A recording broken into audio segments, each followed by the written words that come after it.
In this video we're going to be looking at two good daily trainers that offer a stable ride. We're going to be looking at the Adidas Solarboost 5 against the Puma Foreverun.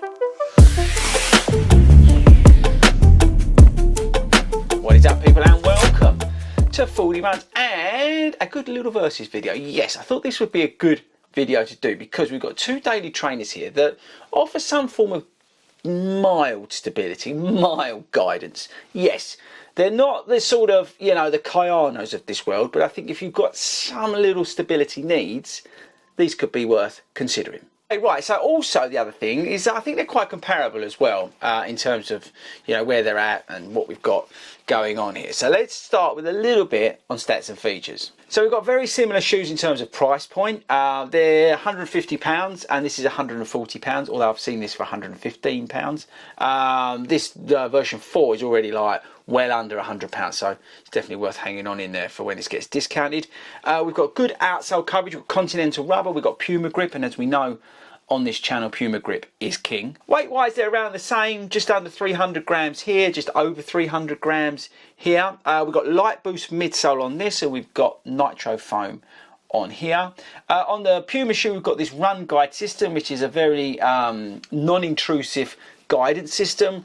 We've got a heel clip here, and they've designed the shoe with some coverage on the outsole to help with some of that guidance, but then more importantly than anything else, they've created this really wide platform. You've also got an orthotic insole which has been specifically designed as well. And then on the Adidas, you've got again a very wide platform with a very noticeable built up sort of heel clip, this control structure or something it's called, but it runs all the way around the shoe. So with that wide platform and the LEP which runs around the shoe, you've got a really nice stable base to work from. Both shoes fit true to size and both as, you know, your bread and butter daily trainers. This shoe you could probably go a little bit longer in than this. This sort of is more set up for, you know, real hardcore daily work, you know, gym, run, you know, that sort of stuff, where this you could probably do some of that longer stuff in it. This is definitely more runnable versus this, but that's not to take away anything from the Solarboost 5 because it, you know, it'll do your most of your daily miles pretty good. Okay, which one do I prefer and why? So for me, the best out of these two is the Puma Foreverun Nitro. It just feels more of a running shoe. It just feels like you can do more in it. You can definitely, obviously, like I said, go long in it. You could probably quite comfortably do a half marathon in this shoe. You know, you're going to get the guidance from it.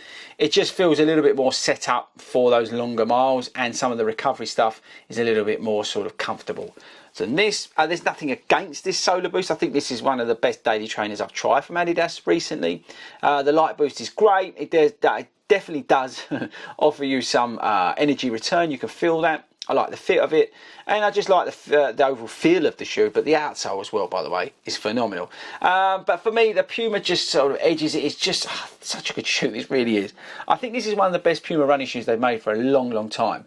I know you guys really dig the Deviate Nitro, but I think if you're looking for a daily trainer, you've got the velocity with Puma, but I really do like this. I like the width of it. I like the platform you've got in here to just do some of those, you know, basic runs that you need to get in you know, in the week. This really is a good shoe for that, and it does give you that option of then, if you know, going to a half marathon training block, you can then take this shoe and do some of those longer miles. And that really is the reason why I think out of these two, it's the Puma. So there we go, guys.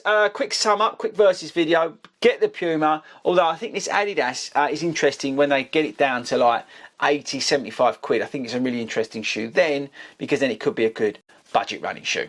Right guys, that's it for me. Let me know in the comments, do you own either of these two shoes? Let me know in the comments which one do you prefer and why. I'll jump in there when this video drops. But that's it for me, guys. I'll catch you later.